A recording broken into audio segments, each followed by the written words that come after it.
put you down somewhere so I can actually talk to you.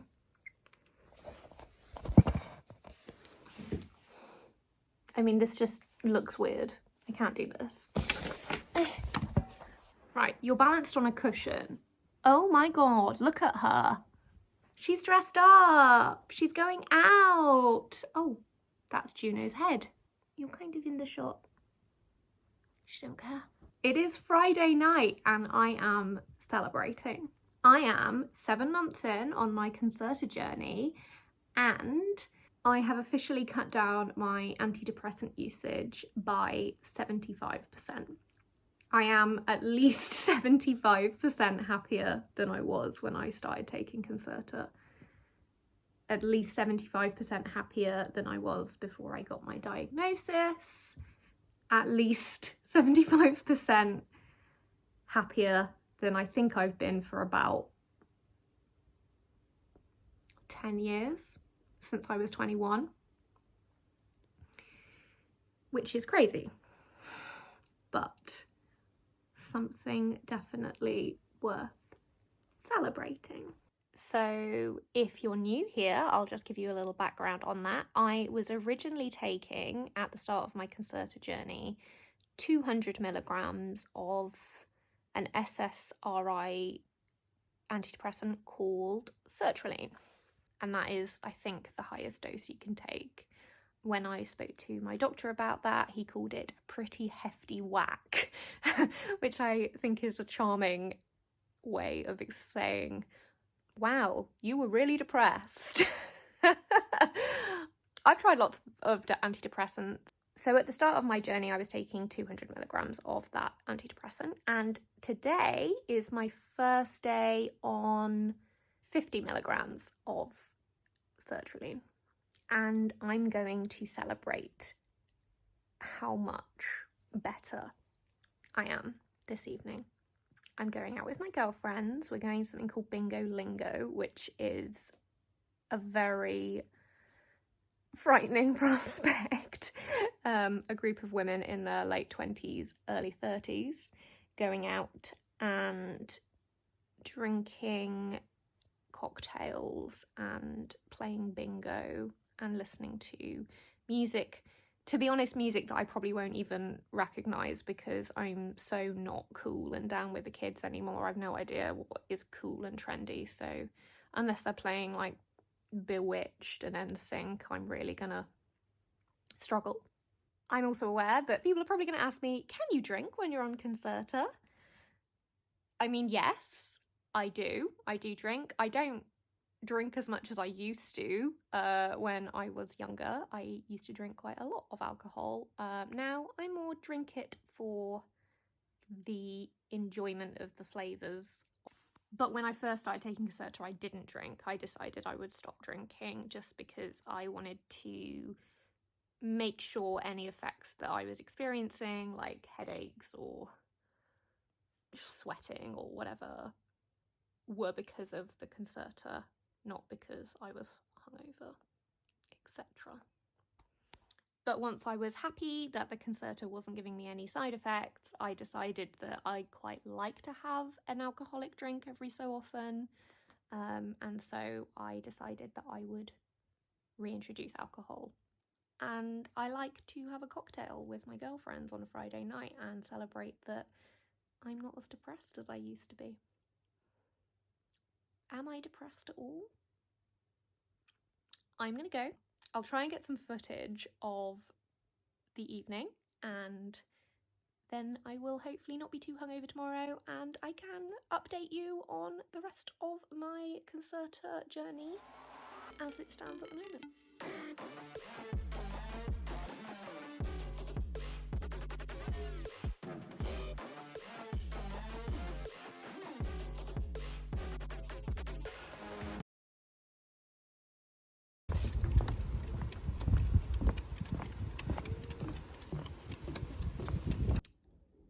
We need to talk about Friday.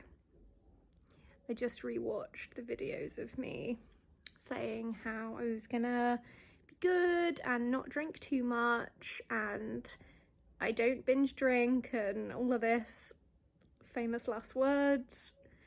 I think I have really not done the stereotype of British people binge drinking any favours.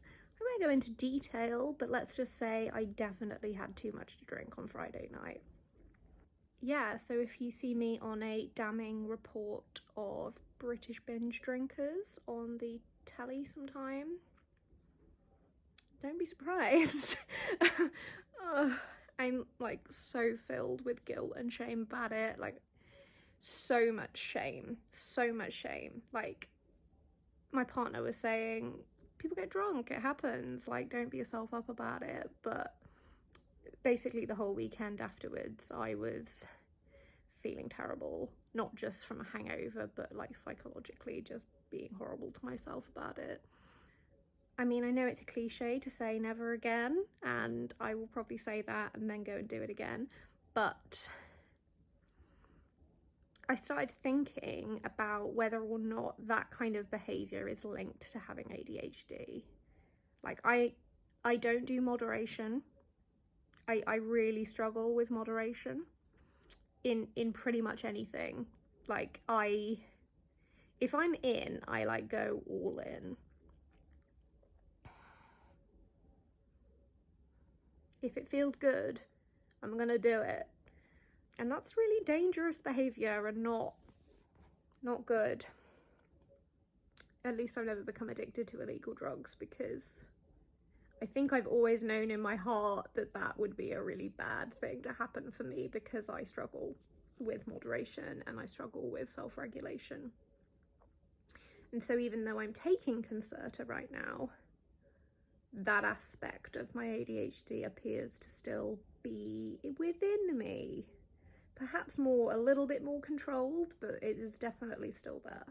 It's also got me thinking about how much guilt and shame I've been carrying around because of my behaviour, and how I can be really, really cruel to myself about things. And now I'm able to step back and maybe go, okay, well, maybe the reason I'm behaving like that, or although it's not acceptable, there's an explanation.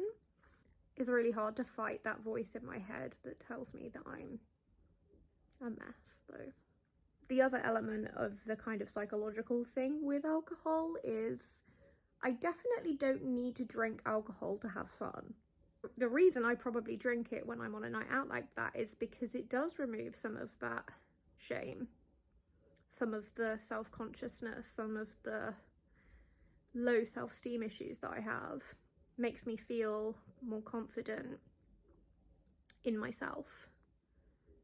Because I am quite a gregarious person. I love chatting to people, I love meeting new people. That isn't necessarily something I struggle with, but maybe when I drink a lot, it helps to remove those internal voices that when I'm having those conversations with people are screaming at me to stop because I'm ashamed of myself, or I think I'm ugly, or whatever it is. Yeah, it's an interesting think piece. I'd love to hear other people's opinions on the alcohol thing. This has felt like a therapy chat. I'm sorry that you've had to listen to it if you're not interested, but yeah, give me some comments and tell me how you feel about this kind of stuff, because it's interesting to me.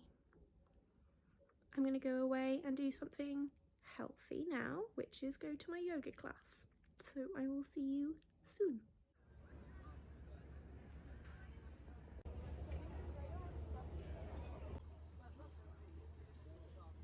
I'm just editing this vlog now, and I thought I would just hop on. The reason that I included those little clips of the water just then was because I had a bit of an epiphany today, and I wanted to record it earlier, but I was really embarrassed and didn't want to vlog in front of people. There were quite a lot of people around, so I wussed out. I had a real moment of gratitude because I was on my lunch break from work and I went down to the water and I had an ice cold can of Coke, and I just listened to the waves and the birds and watched the boats coming and going, and felt like a totally different person. A couple of years ago, I was working in a job I hated in this grey concrete city setting. Like literally, I used to work pretty much under a dual carriageway. I was teaching, I was so stressed. I never had time to have a break. I never had time to sit and just take a moment to be grateful for what I had. And I did have plenty of good things, but I just didn't have the ability to appreciate them. So I just want to say that if you are in a similar grey concrete world, it doesn't even have to be concrete, but if you're in that place, it can get better. And I hope that these vlogs help you realise that life is far from perfect, but it can have its moments.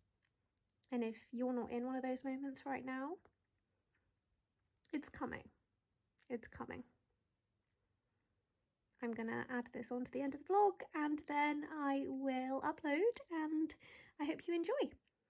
If you want to support me, you can buy me a coffee on my Buy Me a Coffee page.